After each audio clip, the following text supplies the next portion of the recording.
சளி பிடிச்சிருக்குன்னு ரொம்ப சாதாரணமாக சொல்லிட்டு போயிடுவோம்.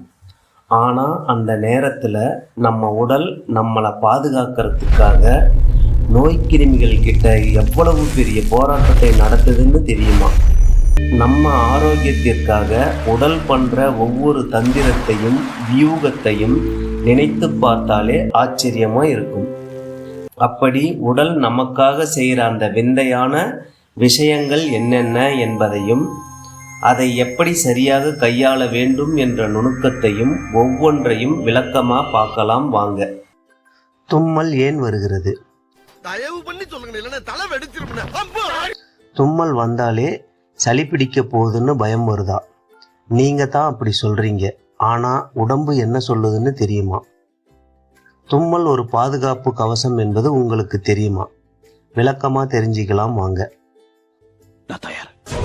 தூசு, புகை, நுண்கிருமிகள் மூக்கின் வழியாக சுவாச பாதைக்குள் செல்ல முயற்சி செய்யும் போது உணர்வு நரம்புகள் அவற்றை அடையாளம் கண்டு மூளைக்கு தகவலாக கொடுக்கும். மூளை நரம்பு மண்டலத்திற்கு அவற்றை உடனே வெளியேற்ற கட்டளையிடும்.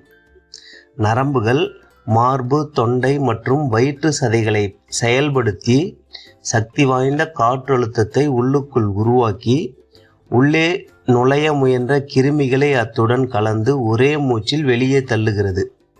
இதைத்தான் நாம் தும்மல் என்கிறோம். இதில் ஒரு சுவாரஸ்யமான தகவல் உள்ளது தெரியுமா? சராசரியாக ஒரு தும்மலின் வேகம் 150 முதல் 200 கிலோமீட்டர் வேகத்தில் இருக்கும். அதாவது ஒரு புல்லட் ரயிலின் வேகத்திற்கு நிகரானது. 2-3 தும்மல் வரை தொடர்ந்து வருவது இயல்பான ஒன்றுதான். தொடர்ந்து அடிக்கடி தும்மல் வந்து கொண்டே இருக்கிறது என்றால் சுவாச பகுதியில் ஒவ்வாமை ஏற்பட்டுள்ளது என்பதை புரிந்து கொள்ளலாம். தும்மல் என்பது நமது உடலின் அழுத்த சக்தி, அதாவது எனர்ஜி ஃபோர்ஸ் என்று கூறலாம். காற்றின் மூலம் பரவும் நோய்க்கிருமிகளிடமிருந்து நம்மை பாதுகாக்கும் அரணாக விளங்குகிறது. மூக்கில் நீர் ஒழுக காரணம் என்ன? மூக்கில் நீர் ஒழுகுவது வெறும் சளி பிரச்சனை மட்டுமல்ல. சிலருக்கு அடுக்கு தும்மல் வந்த பிறகு மூக்கில் நீர் ஒழுக ஆரம்பிக்கும். அது ஏன் என்று தெரியுமா? அடுக்கு தும்மல் வருவதற்கு 2 காரணங்கள் உள்ளது. உடலின் உஷ்ணம் அதிகரிக்கும் போது வரும். உடல் அதிக குளிர்ச்சியை உணரும் போதும் வரும். உடல் உஷ்ணம் அதிகரிக்க காரணம் போதுமான தண்ணீர் குடிக்காமல் இருப்பதும், இரவு தூக்கம் பற்றாக்குறையும், அதிகப்படியான மன உளைச்சலும், தூசு மற்றும் புகையுமே காரணமாக உள்ளது. இதன் மூலம் உடலின் உஷ்ணம் அதிகரிக்கும். குளிர்ச்சிக்கு காரணம் வெளிப்புற சுற்றுச்சூழல். மழைக்காலத்திலும் பனிக்காலத்திலும் உருவாகும் சுற்றுச்சூழல் மாற்றமும் தூசு மற்றும் புகை காரணமாகவும் முதலில் தும்மல், அதன் பிறகு மூக்கில் நீர் ஒழுகும். மருத்துவ ரீதியில் விளக்கினால் சிலருக்கு புரியாமல் போகலாம். அதனால் எளிமையாக விளக்குகிறேன். உடல் உஷ்ணத்தால் மூக்கில் நீர் ஒழுகும் போது ஒரு சுவாரஸ்யமான செயல் நடக்கும். அது தெரிந்தால் ஆச்சரியப்படுவீர்கள். அது என்னவென்றால், ஏற்கனவே உடல் தண்ணீர் பற்றாக்குறையில் உஷ்ணத்தில் உள்ளது. அப்படி இருக்கும்போது உடல் மூக்கின் மூலம் நீரை வெளியேற்றுகிறது. இது ஏன் என்று என்றைக்காவது யோசித்து இருக்கிறீர்களா? உடல் செய்யும் மாயாஜாலங்களில் இதுவும் ஒன்று. எப்படி என்றால், மூக்கில் நீர் ஒழுகும்போது உள்ளே செல்லும் சுவாச காற்று குளிர்ச்சியுடன் செல்லும். இதன் மூலம் உடலின் உஷ்ணத்தை கட்டுப்படுத்த உடல் செய்யும் தந்திரம்தான் இது. குளிர்ச்சியின் போது மூக்கில் நீர் ஒழுக காரணம் உடலின் வெப்பநிலையை சீராக பராமரிக்க அதிகப்படியான நீரை வெளியேற்றி உடல் வெப்பத்தை தக்க வைக்கிறது. மூக்கில் நீர் வடிவது வெறும் சளி பிரச்சனை மட்டுமல்ல.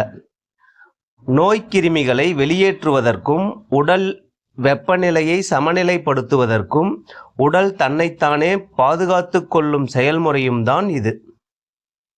உடலின் செயல்பாட்டிற்கு முறையான மதிப்பும் போதுமான ஓய்வும் தரும்போது பல நோய்களிலிருந்து நம்மை பாதுகாத்து கொள்ளலாம். நீராக ஒழுகும் சளி கெட்டியாவது எப்படி? மூக்கில் நீராக வந்து கொண்டிருந்த சளி இப்போது கெட்டியாகி விட்டதா? அப்படியானால் உங்கள் உடல் ஒரு போரை வெற்றிகரமாக நடத்தி முடித்துள்ளது என்று அர்த்தம். போர் எப்படி நடந்தது விளக்கமாக தெரிந்து கொள்ளலாம் வாருங்கள். ஏண்டா முதல்ல சொல்லுவாங்க. தொடர்ந்து அடுக்குத்தும்மல் வருவதை உடல் பாதுகாப்பு சக்தியின் போர் முரசு என்றே கூறலாம். மூக்கில் நீர் ஒழுக ஆரம்பித்ததும் போர் உச்சக்கட்ட வேகத்தில் நடந்து கொண்டிருப்பதை குறிக்கிறது. சளி கெட்டியாக மாறிவிட்டது என்றால் நோய்க்கிருமிகள் உடல் பாதுகாப்பு சக்தியின் கட்டுப்பாட்டிற்குள் வந்துவிட்டது என்று அர்த்தம். ரிஸ்க் எடுக்கலாம் எனக்கு ரஸ்க் சாப்பிடுற மாதிரி. சளி கெட்டியாகும் போது உடலில் நடப்பது என்ன? நோய்க்கிருமிகள் அதிகம் இருக்கும்போது உடலில் நீர் சக்தியை பயன்படுத்தி நோய்க்கிருமிகளை நீரில் கலந்து வெளியே தள்ளிக்கொண்டே இருக்கும்.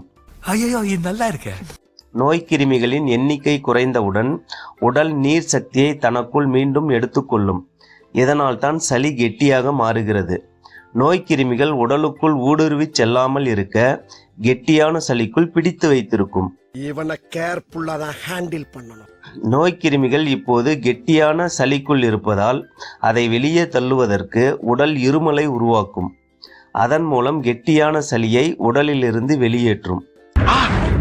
சளி கெட்டியாக இருமலுடன் வெளியே வருவது நோய் அல்ல. உடல் ஆரோக்கியமாகவும் உடலின் பாதுகாப்பு சக்தி ஆற்றலுடனும் செயல்படுகிறது என்பதை குறிக்கும். இந்த சமயத்தில் நீங்கள் செய்ய வேண்டியது என்ன?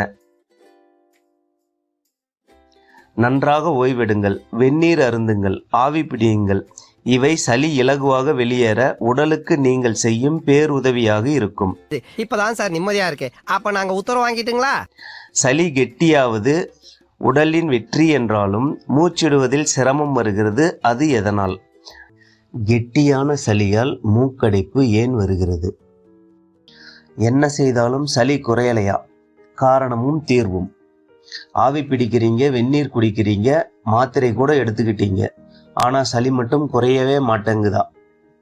அப்போ நீங்க கவனிக்க வேண்டியது உங்க நுரையீரலை மட்டுமல்ல, வேறு காரணமும் உள்ளது. மூக்கடைப்பு ஏற்படுவது சளி பிரச்சனையால் மட்டுமல்ல, அது உடலின் பாதுகாப்பு நடவடிக்கைகளில் ஒன்று என்று சொன்னால் நம்புவீர்களா? சளி பிடித்திருக்கும் போது இயல்பான சுவாசம் இருந்தால் என்ன நடக்கும் தெரியுமா? மூச்சு காற்று குளிர்ச்சியாக உடலுக்குள் செல்லும். அது உடல் இயக்கத்திற்கு சிக்கலை உண்டாக்கும். நோய்க்கிருமிகள் வேகமாக உடலுக்குள் பரவுவதற்கு வழிவகுக்கும்.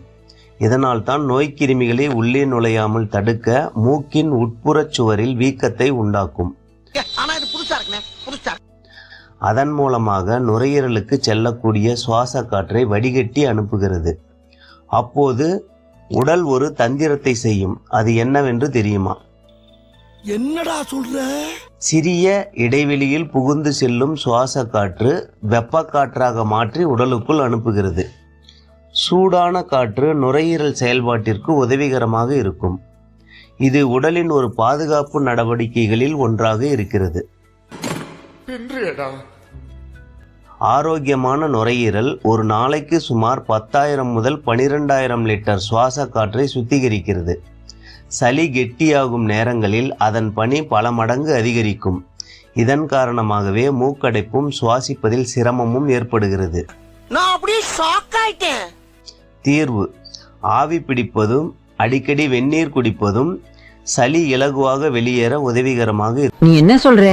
சிகிச்சை முறை: முழங்கைக்கும் மணிக்கட்டிற்கும் மத்தியில் ஒரு வர்ம புள்ளி இருக்கிறது.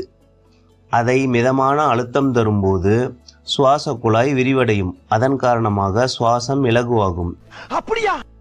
வெற்றிலையில் தேன் மட்டும் தடவி மடித்து சாப்பிட்டால் சளி நன்றாக கரைந்து வெளியேறும். சிலருக்கு சளி இலகுவாகவும் உடல் சோர்வும் நீங்கும். இது நம்ம லிஸ்ட்லயே இல்லையே. அடேங்கப்பா. நீங்கள் எடுத்த சிகிச்சை முறைகள் அனைத்தும் பிரச்சனைக்கானது மட்டும்தான். பிரச்சனைக்கான ஆணிவேரை கண்டறியாத வரை சிகிச்சை தொடர்ந்து கொண்டேதான் இருக்கும். எப்படி என்றால், சுவாசத்தில் பிரச்சனை என்றால் நுரையீரல் தான் காரணம் என்று நினைக்கிறீர்களா? உண்மையில் சுவாசத்தை உள்ளே இழுப்பது சிறுநீரகத்தின் செயல் என்பது உங்களுக்கு தெரியுமா? சுவாசத்தை வெளியிடுவது மட்டும்தான் நுரையீரலின் செயல். உதாரணமாக, டயாலிசிஸ் சிகிச்சை எடுப்பவர்கள் சுவாச பிரச்சனையில் சிரமப்படுவார்கள். கவனித்திருக்கிறீர்களா? அவர்களுக்கு மூச்சு காற்றை வெளியே விடுவதில் சிரமம் இருக்காது. மூச்சுக்காற்றை உள்ளே இழுப்பதற்குத்தான் சிரமப்படுவார்கள். கொடுக்கப்படும் சிகிச்சை சிறுநீரகத்துக்கும் நுரையீரலுக்கும் என்றால் சளி பிரச்சனை நிரந்தரமாக குணமடையும். தீர்வு: காலில் கட்டை விரல் பக்கம் இருக்கும் கணுக்கால் மூட்டிற்கும் குதிகால் நரம்புக்கும் மத்தியில் ஒரு பள்ளம் இருக்கிறது. அங்கே 30 வினாடிகள் மட்டும் மிதமான அழுத்தம் தரும்போது சிறுநீரகத்திற்கு பலம் கிடைக்கும். கையில் கட்டை விரலுக்கு கீழே மணிக்கட்டு ரேகையின் முடிவில் ஒரு பள்ளம் உள்ளது. அங்கே மிதமான அழுத்தம் தரும்போது நுரையீரலுக்கு பலம் கிடைக்கும். எச்சரிக்கை: கர்ப்பிணி பெண்கள், இருதய அறுவை சிகிச்சை செய்தவர்கள் மருத்துவரின் ஆலோசனையின்றி இவற்றை பயன்படுத்தக்கூடாது. இது அவசர காலத்திற்கு பயன்படுத்தப்படும் சிகிச்சை முறை. சளி பிரச்சனைக்கு நிரந்தர தீர்வை பெற நேரில் சந்தித்து முறையான சிகிச்சையின் மூலம் பலன் பெறுங்கள்.